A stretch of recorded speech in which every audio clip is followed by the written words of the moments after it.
I've never heard of Ward. Just a strange place. No. Where is it? It's about 10 miles north of Netherlands. Haven't heard of that either. So. No, sorry. All I've heard about Ward is that it's really tiny, there's nothing to do, and I hear there's like some dude who puts rocket launchers on top of vehicles if you want.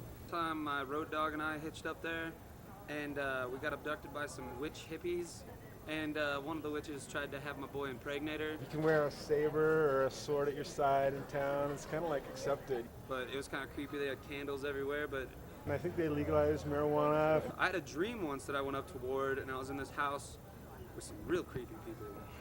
Ward is, it's just like another, it's an outlaw town. I would rather you don't do a documentary about something.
I used to wake and run with the moon. I lived like a rake and a young man. I covered my lovers with flowers and wounds. My laughter the devil would frighten. The sun she would come and beat me.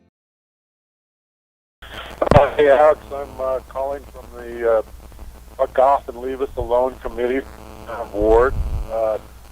Just kidding. Anyway, I was calling about your notice about looking for someone to talk to for a film. My name is Pete. I'm the mayor. You can call me Your Honor or not. Later. I'm Pete Gleichman. I'm the current mayor of Ward. It's a voluntary position, and it's whichever fool they can get to step forward to be the mayor becomes the mayor that year or whatever. I first came in 1979 and just fell in love with this place as this kind of renegade community and all the things that I heard about at the time.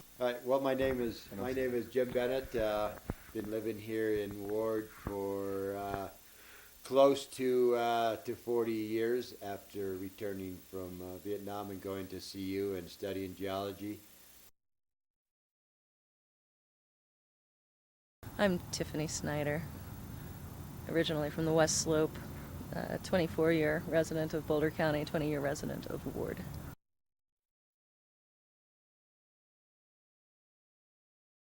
There's always been the story of Ward wanting to keep people out. No pictures!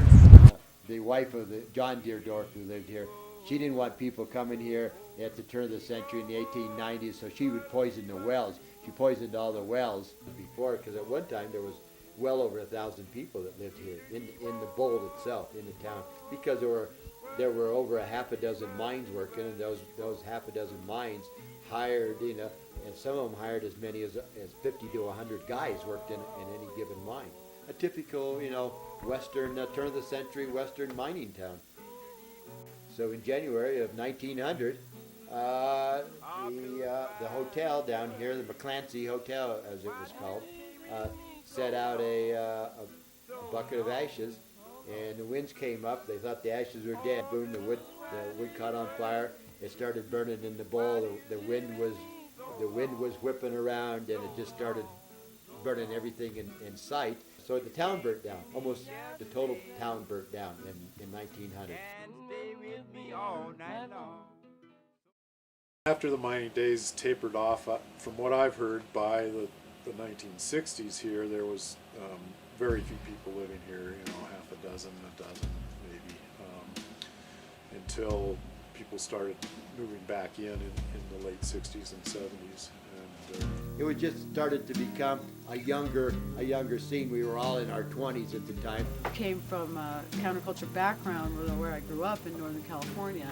So to me, I immediately thought Ward functioned like a commune, like a giant commune, like a giant intentional community.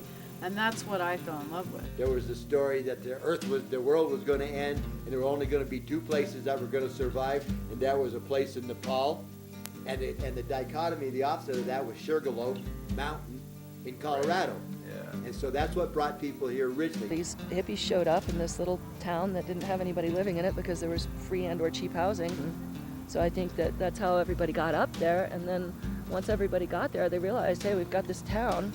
There's nobody here except us. Like, how are we going to run it? Are we going to do what everybody else in America has done for the past 100 years, or are we going to start with a real democracy? we're a home rule municipality, so we make our own laws. We control our own destiny, so to speak. Everybody has a say of the home rule, and that's always been something where you can get involved in the town government if you want to. If not, you don't have to, and nobody's gonna get down on you for not doing it. Ward doesn't have rules. Rules are pretty strictly frowned upon. It's considered that, basically people are smart enough to figure out what is right and what is wrong, and if you're doing wrong, then you'll hear about it from your neighbors. And that's, in my experience, very different from Boulder, where people think they've got their freedoms or whatever, and Ward just doesn't have any of those stupid mores. What Boulder is to Colorado, that is that most of Colorado looks at Boulder as being too liberal, too pretty, too free-thinking, too environmental. Ward is that same relationship to Boulder. There's a few people that would love to see Ward become like a pretty little picture box or a picture book mountain town with no dead cars and no dogs in the streets, and just like a really cute, pretty little idyllic place. It's not ever going to be that. There's way too many freaks and way too many, there's too much dirt.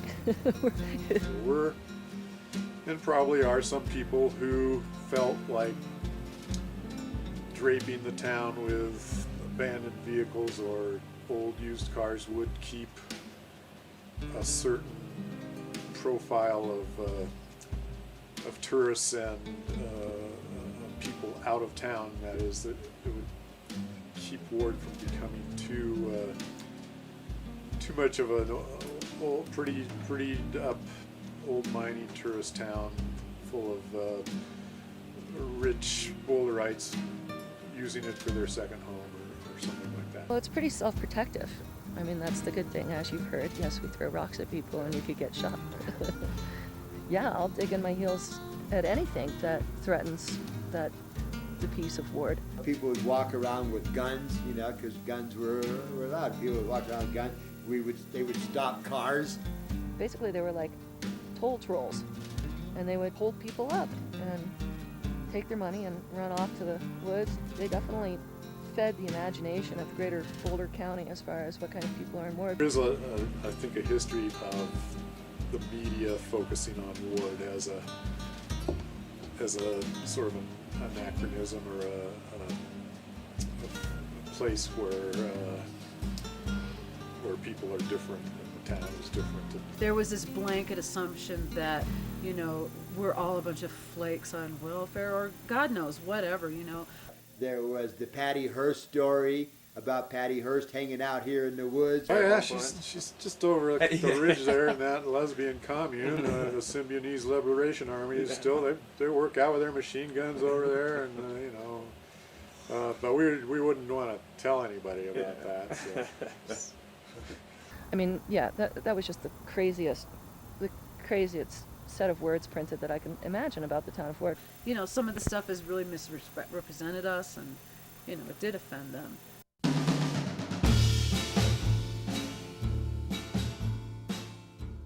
his brother was quoted on the front page of the camera,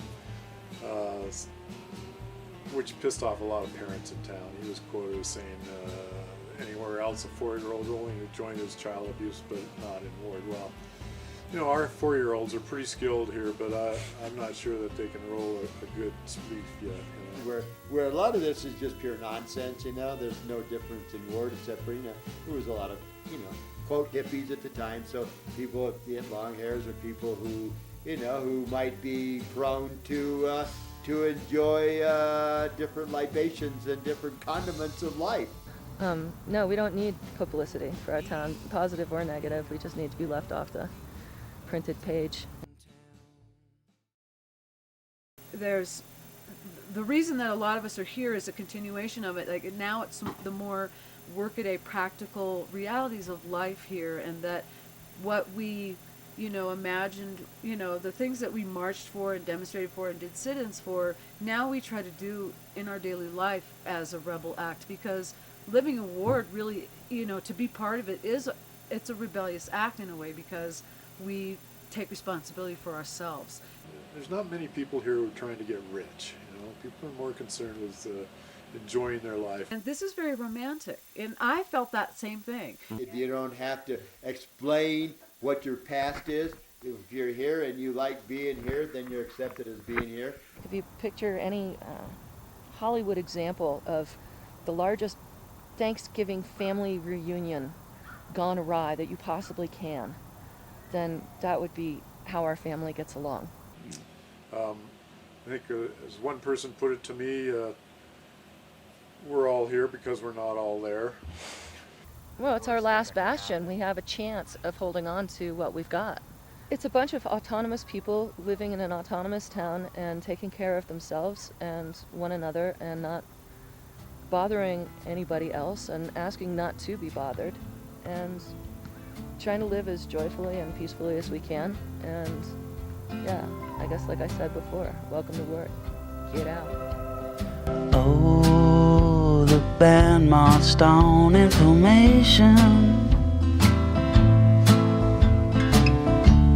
The brass was phasing tunes I couldn't place. Windows open and raining in. Maroon, yellow, blue, gold and gray. The drunks were ricocheting. The old buildings downtown empty so long ago. Windows broken and dreaming, so happy to leave what was my home. With the sky blue sky, this riding time wouldn't seem